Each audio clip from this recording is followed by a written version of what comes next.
सरोजवं मारुततुल्यवेगं जितेन्द्रियं धीमतां वरिष्ठं वातात्मजं वानरयोधमुख्यं श्रीरामदूतं शरणं प्रपद्ये। श्री हनुमते नमः, श्री भौमाय नमः। नमस्कार, स्वागत है आपका आचार्यवाणी में। मैं आचार्य विक्रमादित्य आपके साथ हूँ और आज का विषय है तुला राशि वालों के लिए मंगल का जो परिवर्तन का योग बन रहा है, उसकी स्थिति में परिवर्तन हो रहा है, क्या कुछ कर सकता है आपके लिए। देखिए तुला राशि वालों, आपकी राशि जो है बहुत ही महत्वपूर्ण राशि है, जस्टिस वाली राशि है, न्याय वाली राशि है और आपका एक स्वभाव है कि हर चीज़ को न्याय के अनुसार तोलना, किसी के साथ भी गलत ना होने की भाव रखना, ये आपके मनोमस्तिष्क में आमतौर पर यदि आपका लग्न राशि प्रभावी है तो इस प्रकार का आपका मनोमस्तिष्क हो सकता है कि हर चीज़ को बैलेंस, हर एक के साथ में न्याय करने की प्रयास करो। लेकिन समस्या यह है कि आप हर एक के साथ न्याय करने की बात करते हैं लेकिन खुद के साथ भी उतनी बढ़िया न्याय कर नहीं पाएंगे, ये विडंबना आपके साथ बनी रहेगी। तो ऐसे में अब मंगल का परिवर्तन होने जा रहा है। मंगल महाराज बहुत वर्षों बाद इस प्रकार का योग बना रहे हैं कि काफ़ी लंबे समय तक मंगल रहेंगे अस्त। अस्त का मतलब है निस्तेज रहेंगे, मंगल शक्तिहीन हो जाएंगे, मंगल की शक्ति कम हो जाएगी, उसका प्रभाव विशेष प्रकार से नेगेटिव प्रभाव उत्पन्न होगा। ऐसे में मंगल क्या कुछ कर सकते हैं आपको समझने की आवश्यकता है। आप विशेष तौर पे ध्यान रखिए कि मंगल का जो परिवर्तन का योग चल रहा है, ये मंगल विशेष तौर पे 24 तारीख को, 24 सितंबर को अभी कन्या राशि में चलते हुए अस्त हो जाएंगे। सूर्य के 17 डिग्री के सन्निकट आ जाएंगे। 17 डिग्री में मंगल अस्त हो जाते हैं और जब तक 17 डिग्री में इधर या उधर रहेंगे तब तक वो अस्त ही रहेंगे, यानी दिखेंगे नहीं, उनका प्रभाव शून्य दिखाई देगा। ऐसे में मंगल का प्रभाव जो है वो विशेष तौर पे आपको समझ लेना चाहिए आपकी राशि में क्या पड़ने वाला है। मंगल साक्षात शिव के अवतार वीरभद्र हैं, जो भगवान के पसीने से पृथ्वी पर गिरने से उत्पन्न हुए थे और उन्होंने दक्ष का यज्ञ विध्वंस किया था। उसके बाद भगवान शिव के आशीर्वाद से वो आकाश मंडल में थे। मंगल का जन्म माना जाता है अंगारक चतुर्थी के दिन, मंगलवार और चतुर्थी का जब हो संयोग हो तब मंगल वीरभद्र हैं, धरती पुत्र हैं और भगवान शिव के अंश से उत्पन्न हुए हैं। तो मंगल बहुत शुभ ग्रह है, मंगल कारक ग्रह हैं, इस बात का ध्यान रखें। मंगल साहस के प्रतीक है।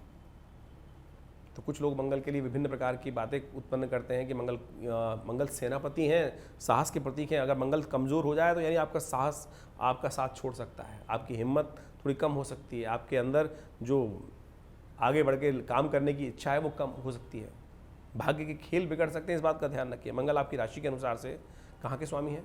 सप्तम के और द्वितीय के।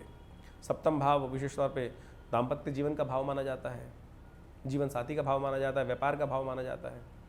वहीं द्वितीय भाव धन का, परिवार का, कुटुंब का भाव माना जाता है, व्यापार का, ट्रेडिंग का भाव माना जाता है और तो और मारक भाव भी माना जाता है।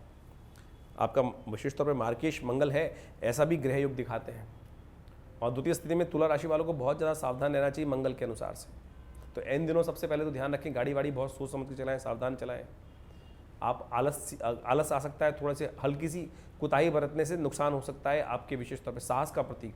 और मंगल विशेष तौर पे हल्का सा यदि आलस आ गया तो कहीं ना कहीं गाड़ी चला रहे हैं, कहीं नींद आ गई हल्की सी, कुछ ना बिड़ जाए, ऐसा ध्यान रखते हुए कार्य करें। आपकी चीज़ों में अलर्टनेस कम होने की वजह से कहीं ना कहीं नुकसान का योग बन सकता है। ये मंगल का प्रभाव आपके लिए है, तो विशेष तौर पर ध्यान रखते हुए कार्य करें। अपने महामृत्युंजय मंत्र का जप करें, अपने वजन के अलावा सतनाजे का दान करें। इन दिनों विशेष तौर पर ध्यान रखते हुए कार्य करें।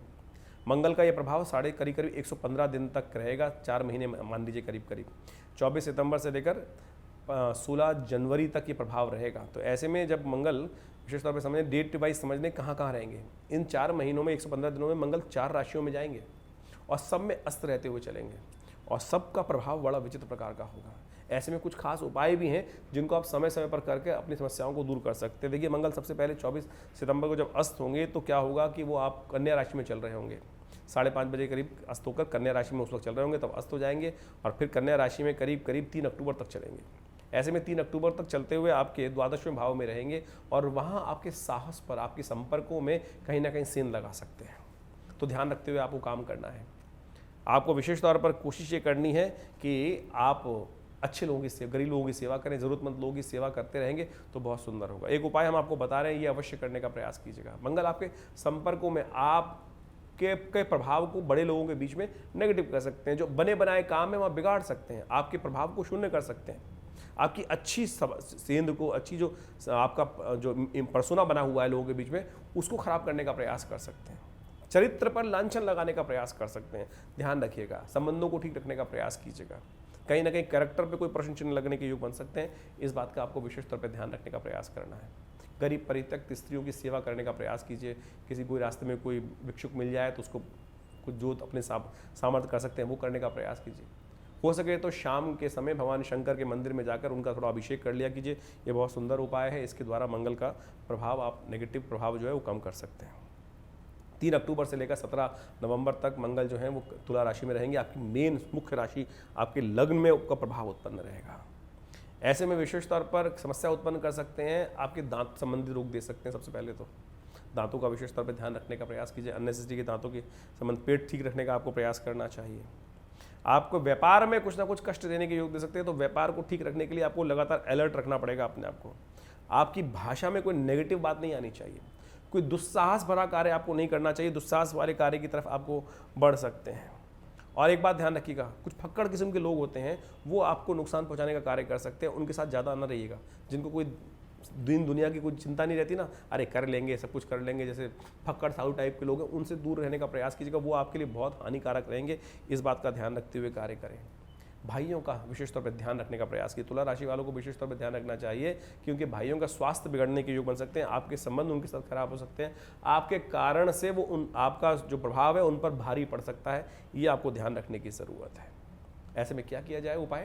उपाय है, बिल्कुल चिंता ना करें। मंगल हनुमान जी का हनुमान चालीसा का पाठ, सुंदरकांड का पाठ, ये सब कर आप अपने इस कष्ट को दूर करने का योग बना सकते हैं। ध्यान, सबसे पहला बात, ध्यान रखते हुए कार्य करें। हो सके तो नित्यपति हनुमान जी का पाठ कर लें, हनुमान चालीसा का पाठ कर लें। हनुमान जी के मंदिर में जाकर रोज़ एक दिया हनुमान जी के समक्ष, पान हनुमान जी को भोग लगा दें, चूरमे का भोग लगा दें हनुमान जी को। ये सारे उपाय करिए। बिल्कुल आप बिल्कुल अपने आप को कह सकते हैं कि उसका निष्प्रभाव, नेगेटिव प्रभाव को दूर करने के योग बना सकते हैं। 17 नवंबर से लेकर 28 दिसंबर तक मंगल आपके मारक भाव में चलेंगे, द्वितीय भाव में चलेंगे। ये आपके स्वास्थ्य के दृष्टिकोण से समस्याएं उत्पन्न कर सकते हैं। जो लोग आपको कहते हैं कि आपके आने से हमारे काम बन जाते हैं, ऐसे में वो लोग नेगेटिव हो सकते हैं। बोले भाई इसका नेगेटिव प्रभाव है, यानी आपके ओरा में ऐसा नेगेटिव प्रभाव हो सकता है कि लोगों को लगेगा कि आपका सानिध्य प्राप्त करके उनको थोड़ा नुकसान हो गया। तो ये भाव आ सकता है, ये आपको एंजाइटी बढ़ा सकता है आपके अंदर। तो ऐसे में थोड़ा ध्यान रखते हुए आपको कार्य करने का प्रयास कीजिए। देखिएगा, कोशिश करें ज़रूरतमंद लोगों की सेवा करने का प्रयास करें। सबसे बड़ा काम, अपने आप को मोटिवेट रखिएगा। इस दौरान सूर्य भी द्वितीय भाव में आ जाएंगे। जितना आप अपने आप को मोटिवेट रखेंगे, जितने अपने जीवन साथी को प्रसन्न रखने का प्रयास करेंगे, उतना आपकी किस्मत आपको साथ देगी। ये सबसे बढ़िया उपाय है, इसको अवश्य करने का प्रयास कीजिए। ये सुंदर रहेगा। आपको ध्यान रखते हुए आपको विशेष तौर पर ध्यान रखना है।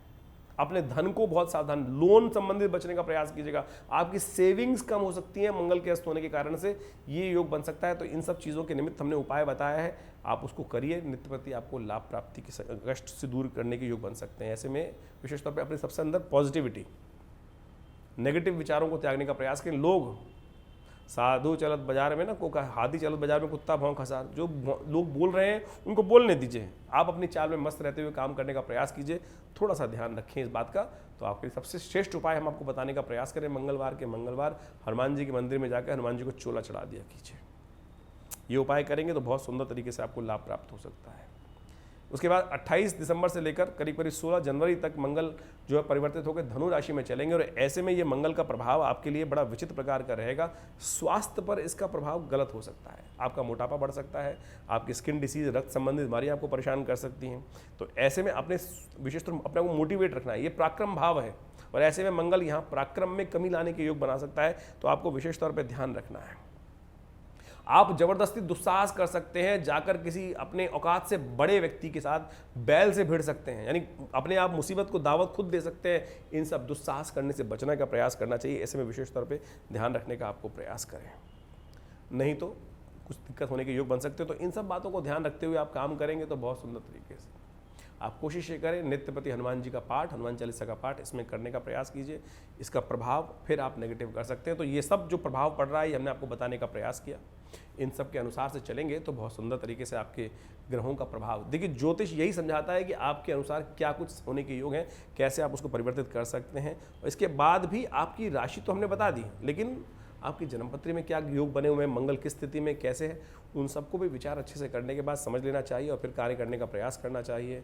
और यदि आपके मन में कोई प्रश्न चल रहे हैं तो नीचे फ़ोन नंबर्स चल रहे हैं, उन पर संपर्क साध के अपनी क्वेरीज को शांत कर सकते हैं। हमारा आश्रम दिल्ली में विवेकानंद योगाश्रम है। दिल्ली में बहुत बड़ा संस्थान है। पिछले करीब 70 सालों से कार्य कर रहा है। 1960 के दशक से ये आश्रम बना हुआ है। हमारे पिता आचार्य श्री केशवदेव जी महाराज के सानिध्य में ये आश्रम स्टैब्लिश हुआ और यहाँ बहुत सारे समाज की सेवा के कार्य किए जाते हैं, बहुत सारे सेवा भाव रखे जाते हैं। बहुत बड़ी गौशाला है आश्रम के अंतर्गत, बहुत भंडारे चलते हैं। रविवार को बहुत विशाल भंडारा होता है, मंगलवार के दिन सुंदरकांड का सुंदर पाठ होता है। नित्यपति हर रोज़ करीब 8 घंटे यज्ञ रहता है आश्रम पर। आप भी हर रविवार को उस यज्ञ में भाग ले सकते हैं। इसके अलावा माँ भगवती की दिव्य प्रतिमा है जो 1947 में मुल्तान से हमारे आश्रम पे पधारी, वो प्रतिष्ठित हैं। बहुत चमत्कारी 400 साल पुरानी प्रतिमा है, भगवती की चमत्कारी प्रतिमा है और उनका दर्शन कर लेने मात्र से समस्त कष्ट दूर होते हैं। और दिल्ली में ये विवेकानंद हॉस्पिटल योगाश्रम 100 बेड का योग प्राकृतिक चिकित्सा का हॉस्पिटल है जो कार्य क्षेत्र में है। भारत सरकार के साथ मिलकर कार्य करते हैं हम लोग और बहुत सारे शोध कार्य करीब करीब 100 पुस्तक के आश्रम की तरफ से प्रकाशित हैं जो भारतीय पराविद्याओं पर है। तो ये बहुत सारे कार्य हैं, हम समय समय पर करते रहते हैं। आप भी विवेकानंद योगाश्रम से जुड़े, समस्त जानकारी के लिए नीचे फ़ोन नंबर दिए हुए हैं, उनसे संपर्क साध सकते हैं। धन्यवाद, नमस्कार।